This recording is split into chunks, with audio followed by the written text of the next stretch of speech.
जगन्नाथपुरी के एक भक्त की कथा है। एक भक्त था, उसके स्वप्न में जगन्नाथ जी आते थे। वो इतना रोता था मंदिर के बाहर खड़े होकर के। तो ठाकुर जी बोले, तू क्यों रोता है? बोले, आप बस मेरे साथ रहो, मुझे और कुछ नहीं चाहिए, और इस बात का मुझे अनुभव होना चाहिए कि आप मेरे साथ हो। तो भगवान जगन्नाथ जी ने उसको कहा, मैं तेरे साथ हमेशा हूं, और इसका अनुभव तुझे जब करना हो समुद्र की बालू में चलना, और थोड़ी दूर चलने के बाद फिर पीछे देखना, 2 पैरों के निशान तेरे होंगे और तेरे बगल में 2 पैर के निशान मेरे होंगे। उससे तुझे पता चल जाएगा मैं तेरे साथ। अब तो वो रोज जाता, समुद्र के तट पर चल के देखता, थोड़ी दूर चलता तो 2 पैर के निशान उसके और बगल में छोटे छोटे छोटे चरण भगवान के।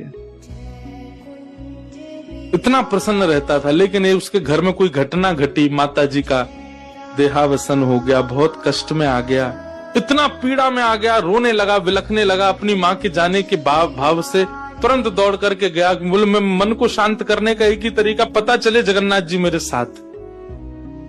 अत्यंत पीड़ा में था। जैसे ही समुद्र के तट पर चल रहा था, रो रहा था बहुत तेज तेज। पीछे मुड़ करके उसने देखा तो 2 ही पैरों के चिन्ह थे। जगन्नाथ मंदिर के बाहर जाकर बोला, मैं समझ गया, मेरी माँ का देहावसन इसलिए हुआ क्योंकि आप मुझे छोड़ के चले गए हो। अब आप मेरे साथ में नहीं हो।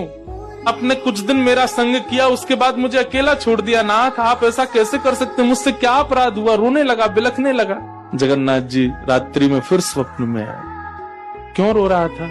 बोले, नाथ, आप मेरे साथ थे हमेशा, और आज आप मेरे साथ नहीं थे। मैंने जाके देखा 2 ही चरण चिन्ह थे, और आज ही मेरी माँ का भगवत धाम गमन हो गया। इसका मतलब आपने मुझे त्याग दिया ना? मुझसे कोई अपराध हुआ है? भगवान बोले, नहीं। तो फिर आज आपके चरण चिन्ह क्यों नहीं थे? भगवान बोले, कल तक मेरे चरण चिन्ह थे क्योंकि तू भी चल रहा था और मैं भी चल रहा था, परंतु आज तू पीड़ा में आ गया तो तुझे गोद में लेके मैं ही चल रहा था। वो मेरे चरण चिन्ह, तेरे नहीं, वो मैं ही हूं।